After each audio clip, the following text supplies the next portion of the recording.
You can almost immediately tell when something is going to be a long and rambling screed about a lot of garbage. So, and this is going to be one of them. In looking over this chapter on system acquisition and development, you're going to get a screed, baby.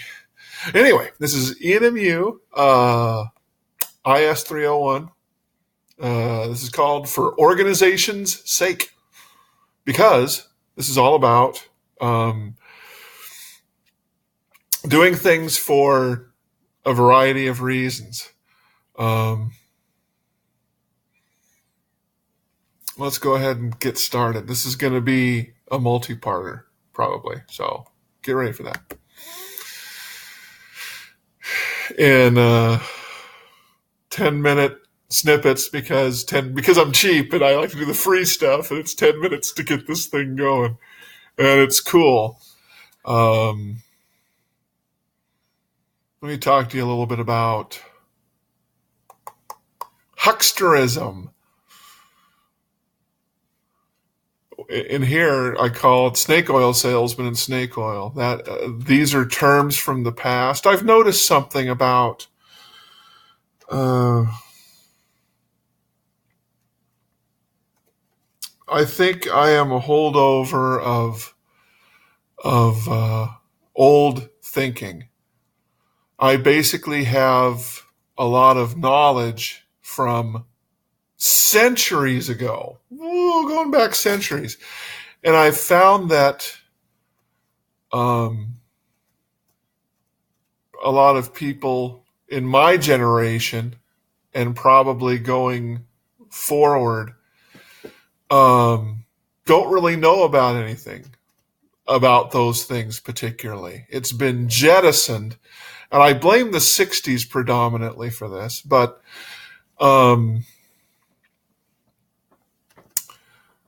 we're not carrying over old traditions. Everybody used to read Grimm's fairy tales. They've been around for 100 years, and they're based on tales that have been written for or have been told to each other, oral history for hundreds of years before that. Just antiquity.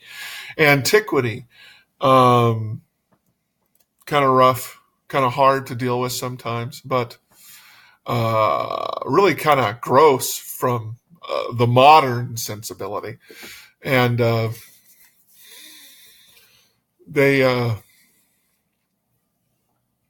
it's just been lost.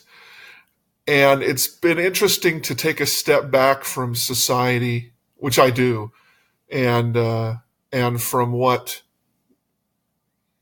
life in the fast lane, and at the very end we'll kind of come to a conclusion about when you're ready to step off the speeding freight train that is progress and life, and you go, it doesn't have to be, your life doesn't have to be that way. That's okay. Everybody says, you don't make any sense because you talk about how much business is push, push, push. It is. Business is push, push, push, push, push. But at some point you can step back from it and say, you know what? I don't have to behave that way. I get to be philosophical about things and say, is this really important? Is everybody's head exploding because they're having to work so dang hard, or having to throw out life and introduce a brand new life about every 20 minutes? Does that constitute the things that are important? Happiness, joy, transcendence. Well, get me into that. You guys can go to my website and look at transcendence and some of the things that I've written and talked about. My writing's so much better than my talking, so I hope you take advantage of things like that. This whole chapter just made me say, God, what a bunch of snake oil. It's sometimes in my life when I request more junk mail, either email or regular snail mail, into my life, I get these constant offers for like certification programs to become really amazing at agile development or Scrum, kind of the same thing. The latest management techniques being touted by some institute that puts some beautiful face of somebody who really understands how this works so that you can too and apply it to your company, and it'll be fantastic, and you'll see immense amounts of additional productivity, which I think is kind of snake oil in itself. I think the whole concept of productivity is a little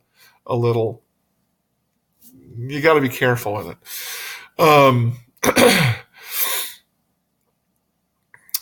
Always the next wonder pill, always the next magic ingredient to get you from where you are, which is obviously uncompetitive, slow, inefficient, unproductive, and it will get you to the next level of wow, we're able to put out more and better products faster and beat everybody else to market and make $1 billion and rich, go. If you notice from the last things I've talked about where in the past I've talked about Microsoft and the Microsoft strategy, it's really interesting because you'll see that they don't, that the original success track that made them all that money, it didn't look like that at all. It wasn't that people didn't work hard, but they certainly didn't work hard in the ways that that they say success is born now. These all are usually born out of the idea of a schemer. I'll be honest, and I've done it too. It's a very provocative way to think. That boy, if we could just streamline our operation, if we could just understand the underlying metaphor of what we need to be doing, and you start using those kinds of weird words, and you go, what the heck is he talking about? And you go, that's okay. You're going to come across that in things like agile programming, and how they try to sell it to you and make it happen. I like extreme programming myself. It's interesting because it basically says, oh, screw all that. Just get the dang job done. And that's kind of the way I am. We're gonna step into the whole idea of some tried and true methods to do these things, to figure out what product you want today, and not to get sucked into the weirdness of all of the screaming voices around you trying to tell you the next best thing, the next magic ingredient, the next magic pill that's going to make everything wonderful. And this chapter's all about them and tries to present them in an objective way instead of telling you this is all garbage.